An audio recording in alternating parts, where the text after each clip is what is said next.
As you can hear from my voice, we had some fun last night. So indeed, I had some struggle to come this early in the morning.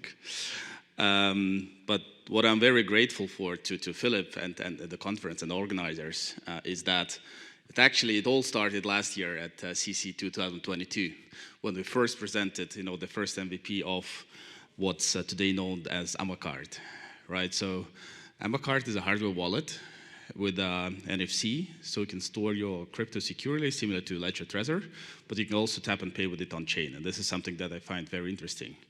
So for average consumers, it looks like a usual credit card.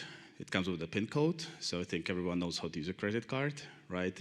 This makes the adoption very easy, and I literally tested this with my 2-year-old daughter back then and my 92-year-old grandfather, and both could transact on chain without having any clue about blockchain. I think that's really what is it all about, because we don't have to understand technologies in order to use them. So that's how it was, that's how it started. We never did a lot of marketing, except my LinkedIn post, whatever.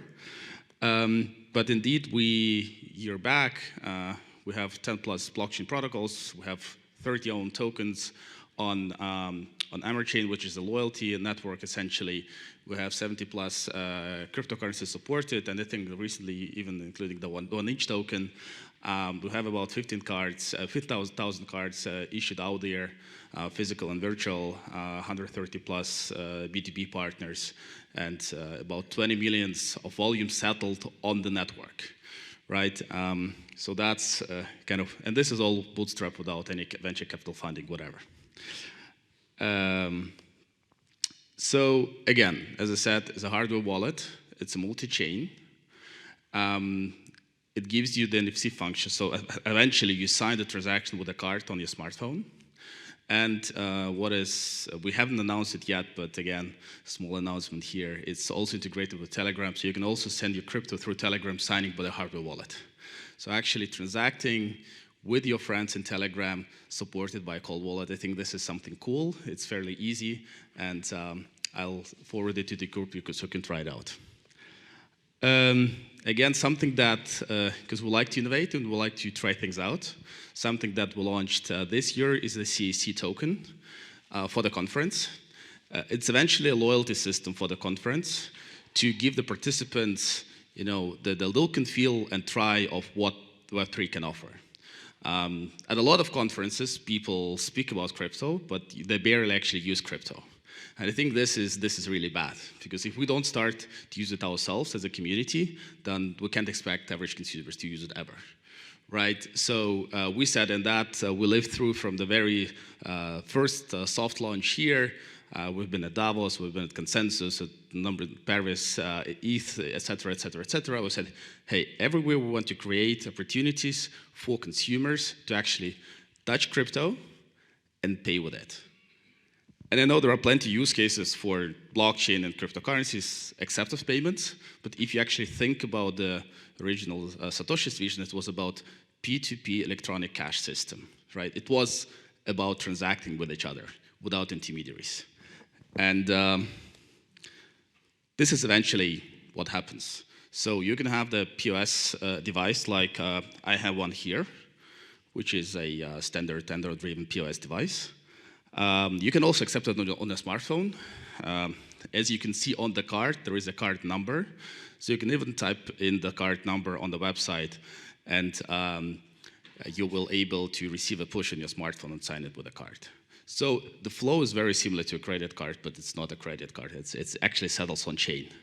And when I say settles on chain, it means that there is a direct transaction from wallet to wallet on the blockchain without any intermediaries. And I think this is fairly unique, because if you look on the traditional payment flow, either with the credit cards or with the banks, that's how it looks like. Two people, mostly they're humans, right? Merchant and a consumer want to transact, and they have to use a lot of intermediaries to do that. And of course, each intermediary take some piece of a cake, they take some risk, et cetera, et cetera, et cetera. Specifically, it gets complicated with its intermediaries out in different countries. So cross-border payments, remittances, et cetera, et cetera. But even if two of us are in the same country, at the same physical store, and you pay with a credit card, it still goes through a lot of organizations around the world. Versus cash, you can actually pay directly, right? And this is something somehow weird, because we have ways how we can settle directly without going through all of that.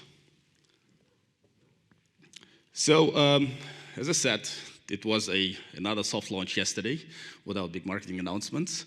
That's some statistics. So about 230 euro value was settled at our booth. The utility with the CAC token so far was you can buy a special edition of Red Bull, and I think today will be, the need for that will be much bigger than yesterday, the first day of the conference. Honestly, I also need more on myself. Yeah, we had about 154 transactions with the CAC token, about 75 holders, and yes, 46 Red Bull were consumed, and 25 cars were connected to Telegram. So to give you some numbers. Why I think a P2P way to transact is the best? Because if you actually think about the origins of the modern banking, of the modern credit card system, it all originated in 1150, when the Templar Knights, allowed travelers to actually travel safely without having the money with them. So pilgrims had to rely on someone who had the knights and the swords and everything and an armor, gave them the money, received a travel check or credit note, traveled to Jerusalem, and then went to the Templar Knights office there and received the money back. That's how it all started, actually.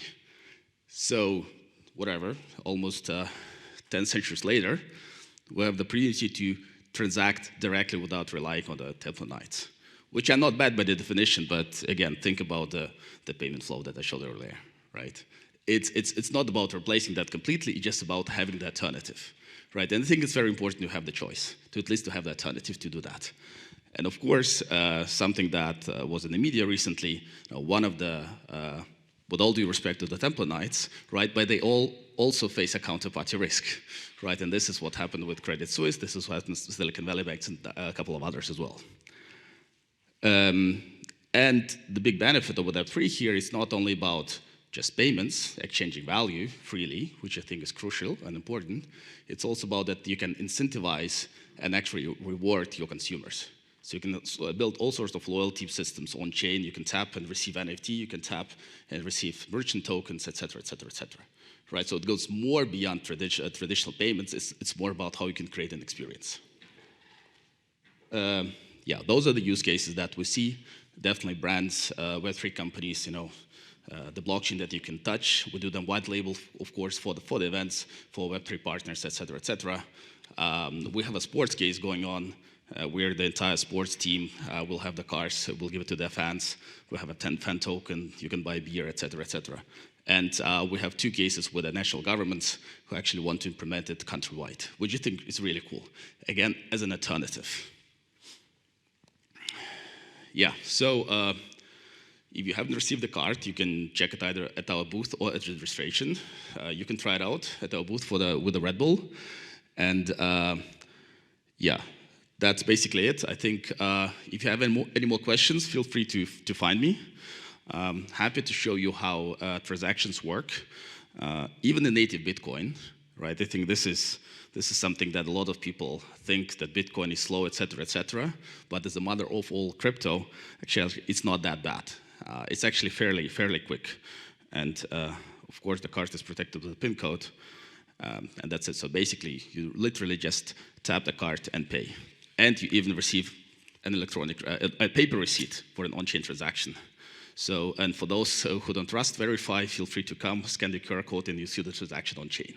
And this is not Lightning, this is native Bitcoin. All right, thanks a lot. That's it.